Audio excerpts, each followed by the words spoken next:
Mtazamaji, huzuni imetanda katika eneo la Turi Molo, kaunti ya Nakuru kufuatia kifo cha ghafla cha kijana ambaye dakika zake za mwisho zilinaswa kwenye video akibugia pombe. Kanda hiyo ambayo sasa imesambaa mitandaoni imezua minong'ono kuhusu pombe yenye sumu humu nchini.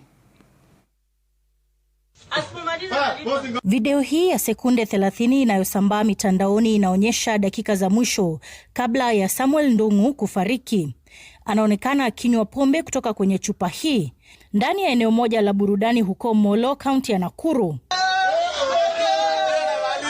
La kutia hofu zaidi ni jinsi wenzake walivyoshangilia akinywa pombe hiyo na hata wakimtaka amalize kinywaji chote.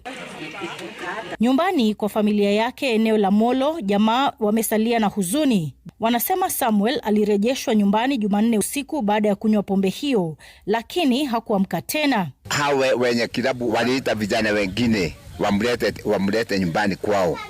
Na wakati walimleta hapa nyumbani, baada ya kumchukua na kumuingiza kwa nyumba yake, ndio tulikuta yeye ameshawahi kufariki. Alinipigia simu usiku huo wa tarehe 25.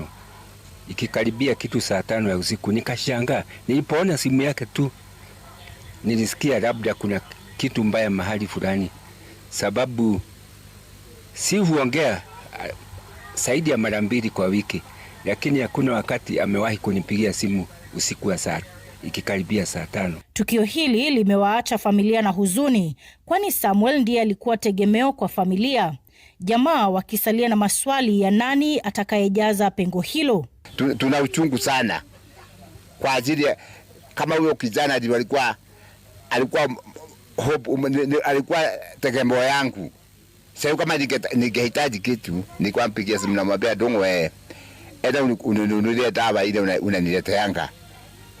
Haya Ndung'u, mama yako amesema nini, sukari imeisha, ukuja la jioni ukikuja. Sasa nitakuwa kuitiza nani? Wakati familia ikiendelea kuomboleza, Wakenya wameibua wasiwasi mitandaoni kuhusu kuenea kwa pombe gushi kwenye maeneo ya burudani. Kwa nini walete watoto wetu mapombe wenye wanaojua ni mabaya wakuwa watoto ili watajirike? Kuna Mungu mbinguni atawaona, na wachia tu Mungu aishie milele. Na kuona biashara ambao wanafanya biashara, ningewaomba ukiweka biashara jiulize, na je, hii biashara yangu ina manufaa ama ni kuua inaua? Marian Nyambura, runinga ya Citizen.